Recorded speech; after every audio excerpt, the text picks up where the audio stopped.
सलाम। पिछली 2 वीडियोज़ में हमने मौसमियाती तब्दीली के ख़िलाफ़ इनफरादी और मुआशरती कार्रवाई पर बात की थी। आज हम बात करेंगे कि इदारती और हुकूमती सतह पर मौसमियाती तब्दीली के ख़िलाफ़ क्या कार्रवाई की जा सकती है। जैसा कि आप जानते हैं कि मौसमियाती तब्दीली की वजह दुनिया का बढ़ता हुआ दर्जा हरारत है, जिसकी वजह हवा में कार्बन डाइऑक्साइड का इजाफा है, जिसकी वजह हयायाती ईंधन का जलाव है। इसलिए मौसमियाती तब्दीली के ख़ात्मे के लिए हयायाती ईंधन का जलाव रोकना होगा। लेकिन हयायाती ईंधन दुनिया की तवानाई और मईशत का इतना अहम हिस्सा है कि हम उससे छुटकारा कैसे पा सकते हैं। यही वो मसला है जिस पर माहौलियाती माहिरीन 20वीं सदी से काबू पाने की कोशिश कर रहे हैं। हयायाती ईंधन वाली कंपनियां बहुत ताकतवर हैं, क्योंकि एक तरह से दुनिया के तवानाई के निज़ाम उनके काबू में हैं।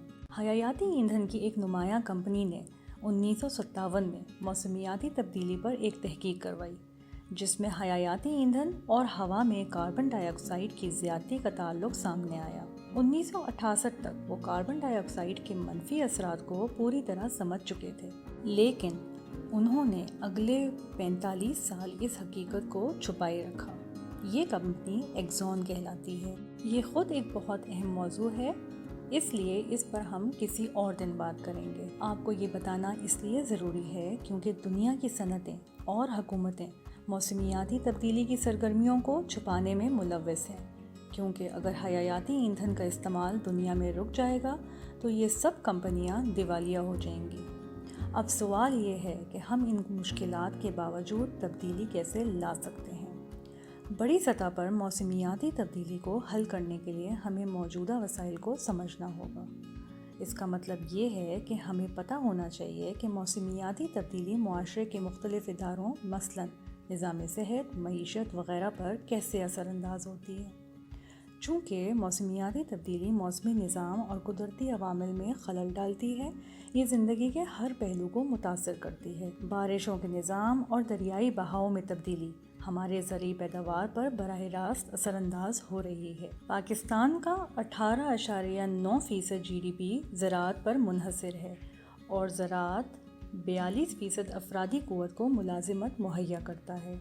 इसका मतलब है कि अगर फसलें मुतासर हो रही हैं तो सनत और रोज़गार भी मुतासर होंगे।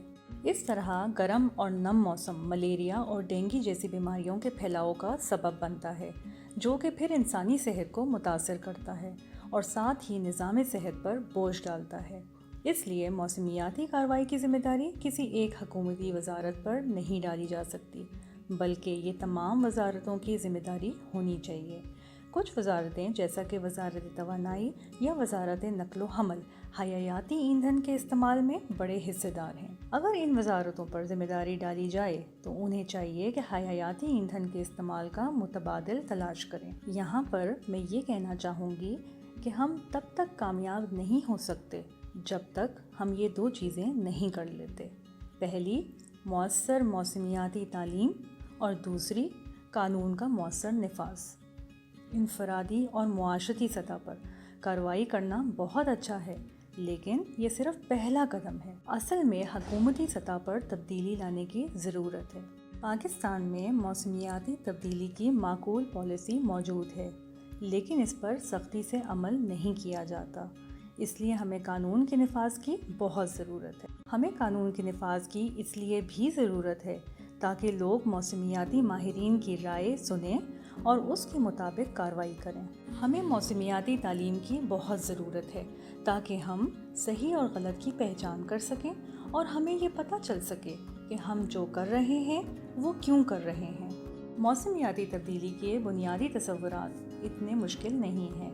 हयायाती ईंधन हमारे लिए बुरा है, साफ़ तवानाई हमारे लिए अच्छी है। अगर सबको इतनी आगाही हो जाए कि वो साफ़ तवानाई का मुतालबा कर सकें, तभी असल तब्दीली आ सकती है।